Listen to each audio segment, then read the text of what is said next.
Bah, on dit juste bienvenue pour cette vidéo. On voulait faire une vidéo un peu spéciale. On improvise. D'accord. Bon, on va... Tu veux que je le fasse? Vas-y. Ok. Mais d'ailleurs, avant, je tiens à dire que Marius, je l'ai attendu toute la journée. Oui, non, Parce c'est que faux. regardez pourquoi il fait nuit, là. C'est pas terrible. Parce que Marius, il m'a dit, allez, on se voit dimanche, on fait une petite vidéo à deux pour parler de valeurs sentimentales, parce que c'est un super film. C'est un film qui est très attendu. Du coup, on reprend nos petits avant de repartir vraiment en septembre sur les vidéos YouTube longues. Là, on était parti, on était sur des petites vidéos courtes, individuelles. Mais là, comme on a réussi à se croiser pendant l'été, on s'est dit, on va parler de valeurs sentimentales. Donc, on s'est dit, allez, on se voit dimanche. Et il est genre 21h, donc il fait nuit. Il fait pas. Alors, il est pas 21h, il est 20h. Hein, il non, fait. tu Si. rêves, tu rêves. Non, non. Il est 20h43. Voilà, il est 20h43. Plus, de toute façon, il fait moche. Il fait pas nuit. Mm. Il fait moche. Il fait- Et regarde, je vais juste. Enfin, moi, je me suis languie toute la journée. Donc, Regarde. il fait pas nuit, il fait juste moche. Ouais, mais Les gens verront. Il y avait plus de lumière à 15h. Et c'est faux parce qu'il pleuvait. Oui, mais à 15h, j'avais un rendez-vous cinématographique terrible avec des collègues.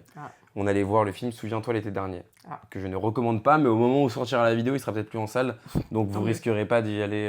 Voilà. Vous n'y seriez pas allé sous mes conseils. Bon, bref, on va donc parler de valeurs sentimentales, n'est-ce pas? Voilà. Que nous avons vu tous les deux. Voilà. Le même jour, mais pas la même heure. Ouais, on s'est croisés. Moi, on était 2 dans la salle. Et toi?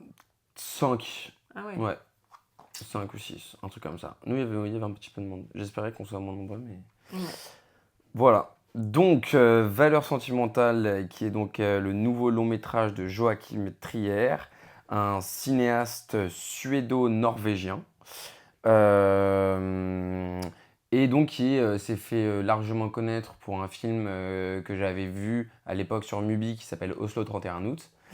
Et puis derrière, qui a atteint dans toute l'Europe la communauté cinéphile, un haut taux de popularité avec son film sorti en 2022, si je dis pas de bêtises. 2021. 2021 Ok. Non, je sais plus. Non, je crois que c'est 2022. 2011 pour 31 août, Oslo 31 août. Mais je crois que c'est 2022 pour Ouais. Julie en 12 chapitres, donc son dernier long métrage en date. Et donc là, il revient avec un film qui s'appelle Sentimental Value, donc valeur sentimentale, qui est un film avec donc toujours son actrice fétiche qui était déjà l'actrice principale de Julien Douchapitre. De Julien Douchapitre. Qui était Oslo 31 août. Non, il n'est pas dans Oslo 31 août. Non, je crois pas. Moi, je l'ai pas vu. Je crois pas.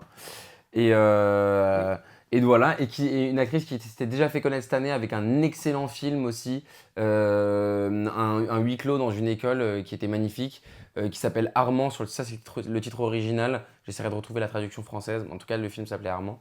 Et qui était un film exceptionnel et où elle livrait une performance hallucinante. Et donc là, elle est de retour dans Sentimental Value avec Stellan Skarsgård. Donc acteur fétiche qui a largement percé en Europe et aux États-Unis aussi. Et donc voilà, et donc Sentimental Value, pour la faire courte, ça raconte l'histoire d'une jeune actrice de théâtre qui vit à Oslo avec sa sœur et qui ont une très belle relation.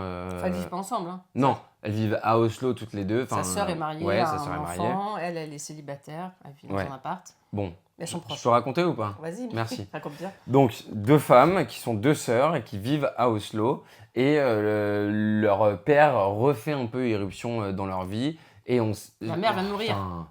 Bah, tu dis pas la mère, au début du film, c'est oui, la mère vient de mourir, mais vu que dans le film, tu t'en fous tellement que... non, mais c'est important, c'est pour ça que le père revient. Elles ont vécu avec leur maman. Oui, mais le père, ça fait pas non plus 30 ans qu'ils l'ont pas vu, tu vois. Mais il est parti depuis longtemps. Et oui, mais quand ils se voient, ils se disent salut. Ouais. On a plus le même film, hein, je sais pas. Non, mais quand ils se voient, ils sont en mode ah salut, ça va, un petit câlin. Enfin, ça fait pas 20 ans qu'ils se sont pas vus. Ils ont jamais coupé, elles ont jamais coupé contact avec leur père. Okay. Juste, et effectivement, on se rend compte. Ok, je refais. Tu peux me laisser raconter ou pas? Et après, toi, tu pourras parler. Donc, tu pourras rajouter ce que j'ai oublié. Donc, le film raconte l'histoire de 2 femmes, 2 sœurs, qui vivent à Oslo. L'une est mariée, l'autre est célibataire. Et le personnage principal qu'on va suivre tout le film, c'est l'une des 2 sœurs qui est une comédienne de théâtre. À l'occasion des funérailles de leur mère qui vient de décéder, elles retrouvent le chemin de leur père avec qui elles ont moins de contact à cause de bruits dont on comprend qu'il y a eu des bruits familiales dans le passé. Et donc le film va nous raconter comment le père va vraiment revenir au premier plan dans la vie de ces deux femmes et surtout de cette actrice de théâtre donc. Euh, Surtout à cause du fait que le père soit un réalisateur et qu'elle soit comédienne.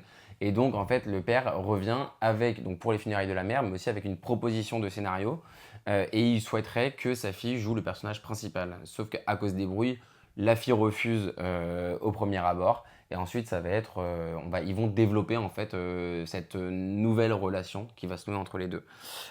Donc on a tous les deux beaucoup aimé le film. Je trouve pour ma part que c'est des thématiques très intéressantes qui sont abordées.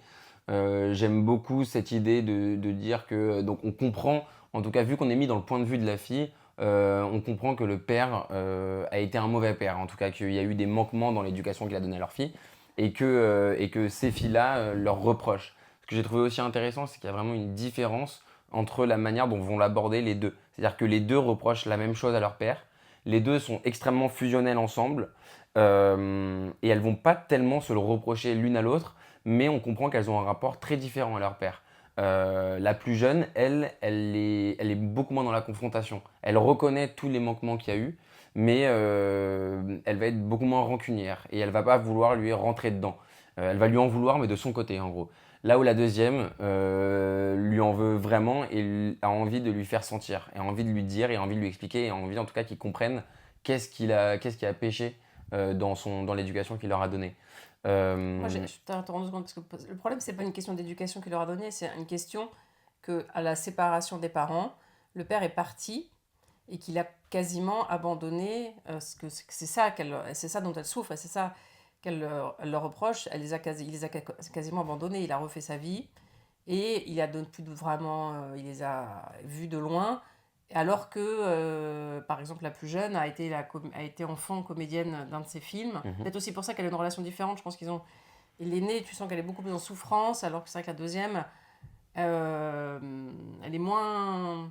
Je pense qu'elle est moins atteinte que. Moi je l'ai pas, Elle a tu une. vois, moi je l'ai pas ressenti comme ça. Moi, je l'ai ressenti comme elle est attente, mais elle veut préserver le peu de Oui, moments qu'elles ont ensemble. Elle veut le préserver et comme si elle voulait vraiment le passé c'est derrière et on s'en occupe plus. oui, mais elle est prête à faire des concessions avec son papa. C'est une approche différente. Oui, Elles c'est ont ce que pas. je dis. Voilà. C'est Ouais, pas que par rapport à elle, c'est par rapport à son père. Effectivement, elle oui, est. ouais, c'est ça que je D'accord, dis. d'accord.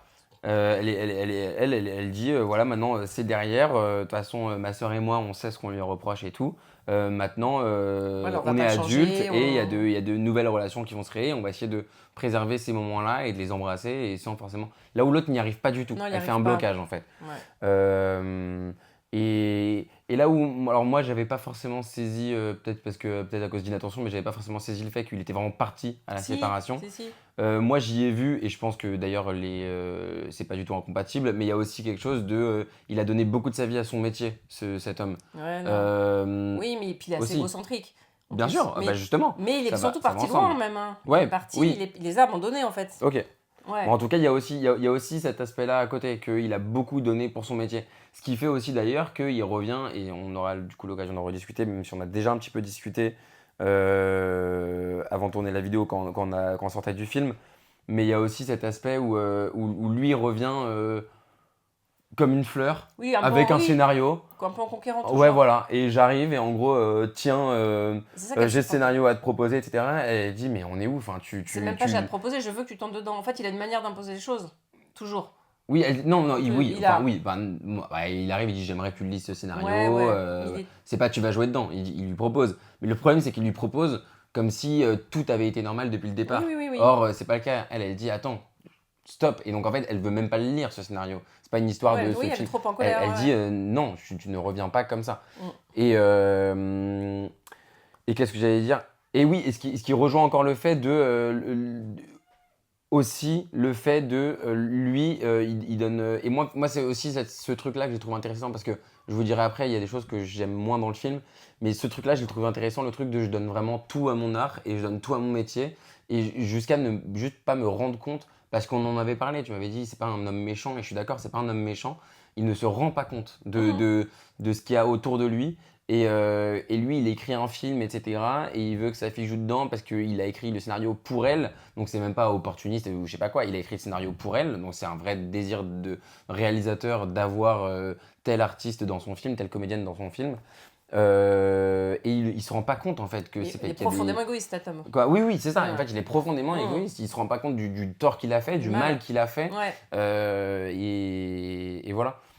Après, voilà, après tu prendras la parole, mais juste moi, le truc qui m'a moins plu, je pense, c'est le caractère très littéral ou littéraire du film. Je trouve que c'est un film avec énormément de dialogue et je trouve qu'il ne joue pas assez avec sa mise en scène. Et en fait, je trouve qu'il y a des choses très très intéressantes, des idées très fortes de mise en scène, mais elles sont assez ponctuelles sur 2 heures de film. Et je trouve qu'il y a des scènes de dialogue qui des fois s'éternisent où je pense qu'il aurait pu le faire avec sa mise en scène, sachant qu'il montre aussi dans le film des idées de mise en scène brillantes, que ce soit l'un des derniers plans du film, dans la dernière scène du film, je vais pas la dévoiler, mais vous verrez qu'il y a quelque chose que je trouve très intéressant. Il y a plein de trucs très chouettes, la manière dont il filme les décors, dont il filme la maison, parce que tout se passe aussi au sein d'une maison familiale qui est quasiment un personnage à part entière dans le film, et ça, il arrive à le faire vivre et tout. Donc il y a plein de trucs intéressants, et des fois, je me dis... Comme un décor, la maison d'ailleurs. Comme un décor de cinéma. Ouais, et de théâtre, ouais. Tout à fait, mais ça faut pas trop le dire, parce que Non. c'est aussi lié à la fin. Oui, non. Mais non. oui. Et moi je trouve qu'il lui donne vie. La maison est un personnage. Il lui donne une âme, la maison est un personnage. Et ça ouvre d'ailleurs dessus. Cette première scène est superbe. Ouais, complètement. Et de toute façon, il y a plein d'idées de mise en scène brillantes dans cette maison, je trouve. Et en fait, c'est pour ça qu'il y a des fois où il part dans des scènes de dialogue dont moi je trouve qu'elles n'auraient pas forcément été utiles. Même pas sans forcément les remplacer, peut-être les supprimer. Le film, en fait, je pense, aurait duré 1h30 avec un peu moins de dialogue. Il en serait ressorti exactement la même chose. Et vu que c'est quand même des actrices brillantes, des acteurs brillants, une esthétique magnifique, etc., je pourrais pas dire que je me suis ennuyé, mais je pense que j'aurais pu m'épargner 20 minutes de film et le film aurait eu le même impact et la même force sur moi. Ceci étant dit, je reviens sur ce que je t'avais dit concernant la fin sur le père. Parce que je comprends aussi que cette fin, encore une fois, qu'on va pas trop développer pour vous garder le suspense et le dénouement. Mais en tout cas, ce film-là, il fait aussi partie d'un aveu, d'un aveu du père. C'est quelqu'un, encore une fois, qui a tellement tout donné à son métier et en fait, à la fin, il ne sait s'exprimer que par ses scénarios, ses films. Et c'est un peu ce qu'il fait en proposant ce scénario-là à sa fille. Elle, comme nous d'ailleurs, et ça aussi que je trouve réussi, on met du temps à s'en rendre compte. Voilà. Et surtout, ce qui est oui, alors, par rapport au père, et c'est aussi parce que c'est un film qui raconte l'histoire d'une famille. Enfin, oui, il s'étale pas, mais n'empêche qu'on a quand même l'histoire familiale à travers cette maison, qui est une maison familiale qui a appartenu aux arrière-grands-parents, arrière-arrière-grands-parents, qui a été traversée par toutes ces générations. Et en fait, le père, c'est aussi une victime dans la vie. Et en fait, il y a aussi peut-être des choses qui permettent d'avoir une vision de lui un peu plus... je trouve pas mon mot. Oui, de mieux le comprendre, d'être plus en empathie ça, avec lui. C'est ça, c'est-à-dire qu'il n'est pas comme ça pour rien non plus. Et c'est toujours intéressant de ne pas juger les gens. Alors bien sûr qu'il a fait du mal à ses filles, il a fait du mal à sa femme, il a fait du mal sans doute autour de lui. Et en même temps... Il fait du mal à ce personnage secondaire magnifique dont on n'a pas encore parlé mais qu'on aura le temps de développer aussi. Mine de rien quand même, cette actrice, l'actrice américaine. Oui, Elle Fanning, elle est super, Elle Fanning. Oui, en fait, les femmes, elles sont comme géniales dans ce film. Ah oui, bien sûr. Ouais. Mais lui, c'est aussi une victime, cet homme. Et ça, alors, ça veut pas dire qu'on lui pardonne tout, mais en tout cas, il y a d'ailleurs, une le explication film essaye pas de tout lui pardonner. Le film essaye pas du tout de dire regardez, il est comme ça pour ça. Ouais. Le film dit voilà, il a été quand même un sale type avec certaines personnes autour de lui. Mais regardez comme son histoire. Sachez. Voilà, c'est ça. Moi, j'aime bien ça. Et par ailleurs, il nous laisse aussi l'option et ce qui est mon cas d'ailleurs, de ne pas aimer ce personnage. Ouais, moi, il m'est plutôt désagréable, ce mec-là. Il n'est pas très sympathique. Non, il n'est pas sympathique. Même malgré le fait qu'il puisse être touchant à certains moments, il m'est pas sympathique. Alors moi, j'ai adoré, j'ai tout aimé moi dans ce film. À commencer par le début, justement, qui s'ouvre sur cette superbe maison de famille en bois. Alors un peu rococo avec son rouge et bleu, là, rouge et vert. Avec le perron. Ouais, puis les couleurs hyper... Et très vite, on nous montre, on nous explique en fait qu'il y a eu une fissure dans cette maison qui est là depuis la construction, donc au début du 20e ou fin 19e, non, plutôt que ça, fin 19e siècle. et qu'il y a une fissure qui a toujours été là. Et en fait, cette fissure, je trouve qu'elle est elle est symbolique Mhm. de la fissure de cette famille, en fait. C'est une famille où il y a eu, s'est joué plein de drames. De génération en génération se transmettent aussi des traumatismes.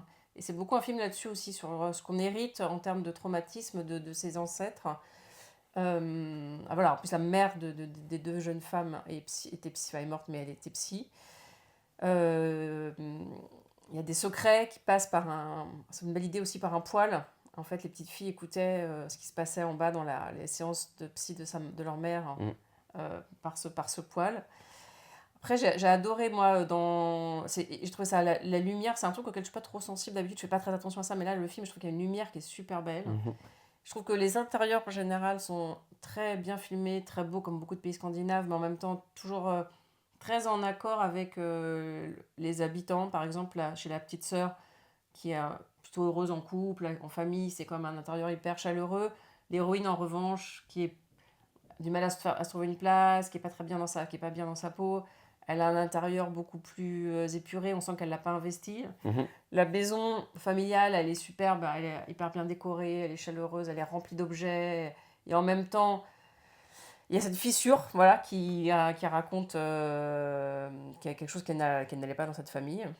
Donc ça, tout ça, c'est des belles idées. Ouais. Il y a pas mal de symboles quand même. Même le moment, ouais, j'aime bien Et, la petite scène qui paraît un peu anecdotique, mais où t'as la grande sœur qui arrive et l'autre qui lui dit, voilà, j'ai trié tous les objets, va falloir les répartir. Ah, ouais, moi, je veux le vase. Non, mais en fait, enfin, et tu sens qu'elles ont du mal aussi à se répartir cet héritage familial. ouais, Et je trouve il y a plein de moments où tu sens ce truc-là de fissure ouais. et d'héritage familial. D'ailleurs, elle est dure, l'héroïne, l'actrice principale, là, elle est hyper dure, elle fait un truc dur avec sa sœur. Et en fait, je trouve que c'est Elle vrai que fait quoi de dur avec sa sœur? Et ben à un moment, elle veut le vase. Elle lui dit prends ce que tu veux. Elle est très gentille, cette petite sœur. Oui, Elle mais est ça super. sonne comme une blague parce qu'elle le prend pas le vase. Si elle le prend. Ah ouais? Si elle le prend. Et Ah de ouais. manière. Et un peu. Et Par des fois. principe. Mais Et l'autre, ça la fait rire, hein. Ouais, non. Et en fait, il y a un truc qui joue dans cette scène. Et en fait, elle peut être cruelle. Et on sent que cette petite sœur est hyper indulgente avec sa sœur aînée. Elle est indulgente avec tout le monde, parce qu'elle est Oui. indulgente avec son père. Oui, Et oui, oui. d'ailleurs, sa sœur aînée C'est un lui trait de reproche caractère. aussi. Oui, Enfin, oui. lui reproche pas, mais lui fait remarquer à un moment Mais elle donné, a il dit, toujours tu été l'as là toujours tout pardonné. pour sa grande sœur. Et dans cette scène, il y a un truc. Des fois, elle a une sorte de méchanceté qui ressort, la grande, mais parce qu'elle par son mal-être. Et c'est pour ça que je trouve que même si c'est un film qui parle beaucoup de psychologie, les personnages, ils verbalisent beaucoup ce qu'ils ressentent, il y a aussi des choses qui transparaissent, qui sont juste... Enfin voilà, nous, on assiste à des réactions de ces personnages et on nous laisse aussi interpréter et ressentir, je trouve. Moi, je trouve pas ça. Moi, je trouve moi, pas. j'aime Pour bien. le coup, je suis pas d'accord. Même parce qu'après, du coup, elles se retrouvent en câlin et elles se disent. Oui, L'autre, elle lui dit désolé, des fois j'ai été dure. oui, Sa sœur lui répond non, mais t'as toujours été là pour moi, je me sentais oui, protégée par toi. oui, oui, elle Pour le verbalise coup, beaucoup. elle voit. Mais Ouais, je trouve énorme. que Mais tout, je trouve. Tout. Moi, je trouve qu'il y a plein de choses aussi où tu t'assistes à des scènes ou des attitudes et des réactions et que c'est aussi à toi, avec ce qu'on t'a donné, de les interpréter. Et tout à l'heure, tu parlais du fait qu'effectivement, elles n'ont pas la même réaction en père. Et moi, je trouve qu'il y a une phrase qui est super belle justement dans cette scène, je crois que c'est ma préférée des 2 sœurs, où elles se retrouvent un moment. Et la petite sœur, non, la grande sœur dit à la petite, mais toi, comment t'as fait pour t'en sortir si bien? T'as fondé une famille et tout, regarde, moi, j'y arrive pas. Et l'autre, elle lui dit, mais. Et pourtant, on a vécu la même chose. Et là, la petite sœur, elle lui répond un truc super juste. Elle lui dit, mais on n'a pas eu la même enfance. Et en fait, Et c'est vrai que des fois, on a l'impression qu'on grandit dans la même famille, avec les mêmes parents, au même moment, on vit les mêmes choses, mais en même temps, on croit qu'on vit les mêmes choses, mais on vit pas les mêmes choses. Et elle dit, parce que moi, je t'avais, toi, comme grande sœur, et toi, tu m'as toujours protégée, et t'étais là pour moi. Et ça, je trouve que cette scène, elle est vraiment Ouais. incroyable. Et c'est là que tu vois qu'effectivement, dans une fratrie, où souvent les gens, c'est un peu par simplicité, enfin, voilà, on te dit, non, mais regardez, les 3, ils ont vu la même chose, pourquoi lui réagit comme ci, lui réagit comme ça? Et ben en fait, non. En fait, on vit pas la même chose. 2 frères, 2 sœurs vivent pas la même chose. Même s'ils ont 40 ans d'écart, même s'ils ont les mêmes Et parents. de manière générale, d'ailleurs, C'est 2 super. individus peuvent vivre les mêmes expériences et juste les ressentir différemment Oui. parce que c'est pas les mêmes personnes. Oui, et puis là, parce que aussi, elles sont pas dans la même situation, c'est-à-dire qu'il y en a une qui est l'aînée et une qui est la petite. Et Oui, la c'est ça. petite, elle a Selon sa ta sœur. situation, Ouais, tu vis ouais, pas la ouais. même chose, Selon même ton aux mêmes caractère, événements. ouais. Ouais. Et là, je Selon trouve qui t'es. cette phrase et tout, je trouve qu'elle est très belle et je trouve que c'est hyper réconfortant et déculpabilisant pour la grande sœur d'entendre sa petite sœur lui dire ça. Toi, été là pour moi et tout d'un coup, tu te dis, cette petite sœur qui a l'impression qu'il prend soin de tout le monde, mais en fait, elle dit à sa grande sœur quel rôle elle a eu dans sa vie. Enfin, moi, il y a des scènes comme ça, je trouve superbes. Et voilà, après, moi, c'est vrai que la thématique du cinéma, moi, elle est hyper importante. Moi, j'étais un peu moins sensible à cet aspect-là. Ouais. Ouais. Et voilà, moi Pour j'ai revenir quand trouvé même ça. juste sur le personnage. Ouais, il est assez fou le personnage d'Ellie Fanning quand même. Je trouve toute sa. C'est en gros donc dans le premier quart d'heure du film, il y a le père donc qui fait irruption, qui propose le scénario à la fille. Sa fille refuse et immédiatement le père va à un festival où elle croise Il, où il croise une grande actrice américaine. Je sais plus quel est son nom dans le film, mais en tout cas elle est Rachel Crump. Rachel Crumb, voilà. Et donc, elle est interprétée par Ellie Fanning, donc une autre grande actrice américaine, une grande actrice américaine dans la Oui. vraie vie, je veux dire. Qui est déjà, je trouve, une actrice qui a un visage et une présence extrêmement.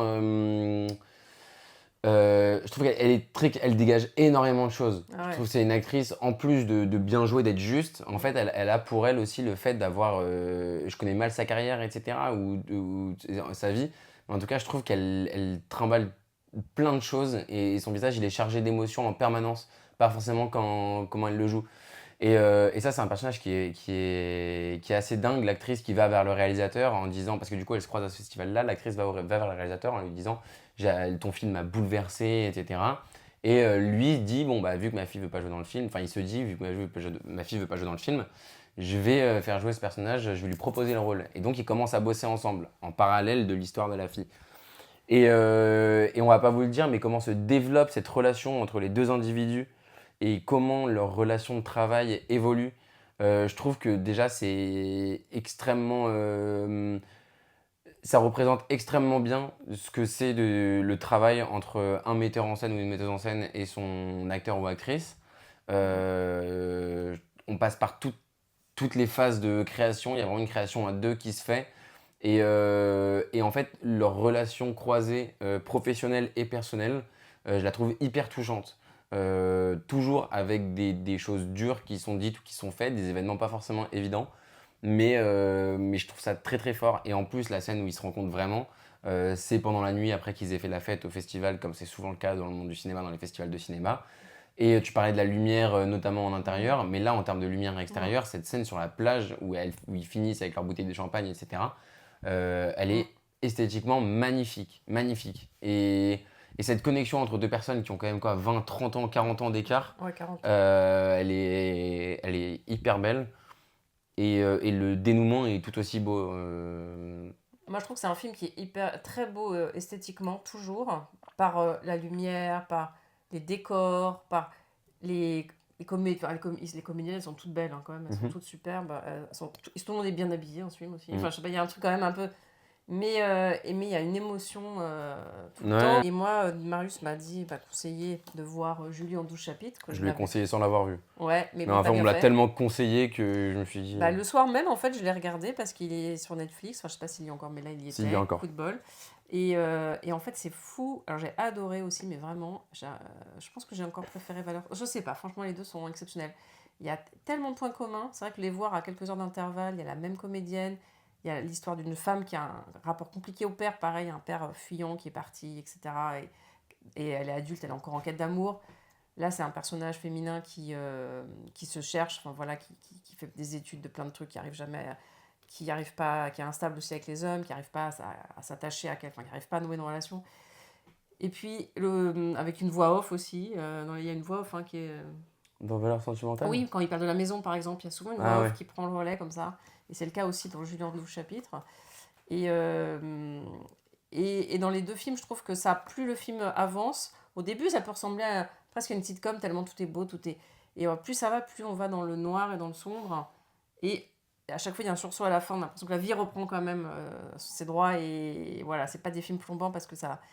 Mais il n'empêche que il prend son temps à chaque fois dans ces deux films. Et puis, plus on avance, plus on va à fond dans la psychologie des personnages, plus ça devient difficile, plus il aborde vraiment le mal-être. Et pour le coup, dans Julien 12 chapitres, c'est encore plus dramatique, à la fois plus joyeux et tout, mais plus dramatique aussi. Il y a plein, plein, plein de points communs. C'est vraiment fou comme ces films se ressemblent. C'est marrant, ces Ah, réalisateurs vraiment. qui parlent de femmes comme ça et qui paraissent le faire de manière. Justement, je pensais à Almodovar là, Ouais. mais ces réalisateurs qui prennent constamment des personnages féminins pour personnage principal, sans forcément d'ailleurs que le film aborde leur féminité. Enfin, un truc Oui, c'est propre pas à la la question. féminité. Ouais. Parce que je trouve qu'on n'est pas très peu, voire pas du tout dans ça, dans Valeurs sentimentales. Julien Duchapitre, je l'ai pas vu. Mais en tout cas, ça aborde pas des sujets qui semblent être Spécifiquement propres féminin. aux femmes. Ouais. Bon, après, Bah, lui, la il aime peut-être relation. trouver Enfin, son actrice fétiche voilà, aussi. mais Hein, la mais... relation mère-père. Je sais pas ce qu'il. Mère. Non, fille-père. Fille-père. Je sais pas ce qu'il Père-fille. intéresse là-dedans fort. Enfin, il y a quelque chose qui le. Et Peut-être sur qu'il a ses une pères fille. qui partent. Voilà. Mm. Mais ouais, et j'aimerais bien voir maintenant Oslo 31 août. Ouais. Mais voilà. Moi, je l'ai vu il y a Oui, hein. un bon nombre d'années maintenant, Mais, mais j'avais beaucoup aimé. Il m'avait pas transcendé non plus, mais je l'avais beaucoup aimé. Mais je pourrais pas en parler, ça fait trop longtemps que je l'ai vu. Mais je me souviens que je l'avais trouvé touchant. Le point commun que je trouverais, ce qui me reste quand même, c'est des scènes esthétiquement magnifiques et avec des très belles musiques dans Oslo 31 août. Ce qui fait quand même un point commun, je trouve qu'il y a des magnifiques musiques dans Valeurs sentimentales, notamment la musique d'ouverture, je trouve le générique de début magnifique. Donc ouais, en termes de mise en scène, ce que j'avais bien aimé aussi dans Valeurs sentimentales, c'est la... On a perdu Checking Express. Ah, mince. C'est la scène au théâtre avec la musique de Shining. J'aime bien les films qui filment les scènes de théâtre aussi. Et je trouvais ça très bien. Ouais, et sur le rapport au cinéma, moi, c'est aussi un point du film. Je pense que c'est le point du film qui m'a le plus touché, le rapport au cinéma et le portrait qui est décrit de ce réalisateur-là, dans lequel je trouve qu'on peut facilement s'identifier aussi. Moi, ce qui m'a le plus plu, c'est le rapport entre les deux sœurs. Et puis le portrait de cette fille qui arrive pas à se remettre, qui a 30 ans, qui est actrice et qui arrive pas à se remettre ça de cet abandon du père, quoi, ce manque d'amour, et qui est en colère et qui arrive pas à avancer à cause de ça. Et ouais. Et qui sait, même dans sa vie professionnelle, qui s'est quasiment fermé les portes du cinéma à cause de ça aussi. À un moment, elle le mentionne. oui. Elle veut pas aller vers le cinéma parce que son père. Oui. Et c'est pour ça qu'elle reste dans le théâtre, d'ailleurs. Est... Elle s'est fermée quand même une grosse porte. Et l'autre aspect très intéressant, je trouve vraiment, hein, c'est aussi ça prend pas énormément de place en termes de temps, mais c'est très fort. Toute l'histoire parce que la petite sœur est historienne et chercheuse, et du coup, elle fait des recherches aussi à un moment sur sa famille, sur les femmes de sa famille. Oui. Et il y a quand même tout un truc voilà, sur l'histoire familiale et les... Ouais. Parce qu'Almodovar avait fait il y a pas longtemps aussi. Je me demande si lui, je pense qu'il y a pas mal d'influence d'Almodovar dans ce qu'il fait. Almodovar, il a fait sortir un film sur ça aussi, sur une femme qui fait des recherches sur les membres de sa famille qui ont été tués pendant la guerre civile espagnole, dont une guerre pendant laquelle plein de morts, comme dans beaucoup de guerres d'ailleurs, n'ont pas été identifiés. Et à tout ce travail historique et familial qui est fait aussi. Ça m'a un peu fait penser à ça. Mais oui, c'est vrai qu'il y a cet aspect-là. Oui, il y a Parce quand même que, une sorte d'hérédité des trucs. Ouais. Enfin, tu vois, il y a un... Ils les font psy partie... le disent, hein, des fois tu portes des traumatismes de ce Ils qu'ont vécu font tes aussi ancêtres. partie d'une famille qui a vécu la Shoah, non? Il n'y a pas un truc comme ça? Il y a Ah bah pas ben ça. oui, elle Si, est il y a ça, quand même. résistante. Il y a une résistante dans la famille. Le film dans lequel Ouais. la petite sœur a Oui. joué étant enfant, Oui. c'est un film qui porte Oui. sur ça aussi. Ouais, il y a vraiment une histoire lourde, familiale, un passé. Ouais, donc moi j'ai vraiment trouvé ça génial. Vraiment, je crois que je vais le revoir. Moi aussi, je trouve ça super. J'aurais Et- pas le revoir, mais. Moi je pense. Et là, j'étais avec une femme, une journaliste dans la salle, on était deux, et elle, c'est la deuxième fois qu'elle le voyait. Ah, Elle l'avait vu à Cannes, et là, elle le revoyait avec plaisir. Voilà. Voilà. Donc moi on vous le conseille tous on vous les le conseille deux. chaudement. Et Julien Douchapitre, si vous pouvez le voir peut-être même avant. Moi je trouve ça pas mal. De toute façon, c'est toujours mieux de regarder les filmographies des réalisateurs ou des réalisatrices dans l'ordre. Donc oui, Voilà. effectivement. Mais même après. Enfin bref, les deux c'est super. Mm. Donc bon film, et on se retrouve bientôt À la rentrée de septembre. pour reprendre nos conversations comme ça. Voilà. Sachant qu'il y aura un programme assez chargé, je crois, il y aura tous les films de Cannes, la Palme d'Or, des blockbusters aussi, Avatar 3 qui va sortir en décembre. Bref, tout plein de trucs pour une nouvelle année cinématographique. On a hâte de vous retrouver. Voilà, et aller au cinéma. Évidemment. Bon bah salut Marius. Salut.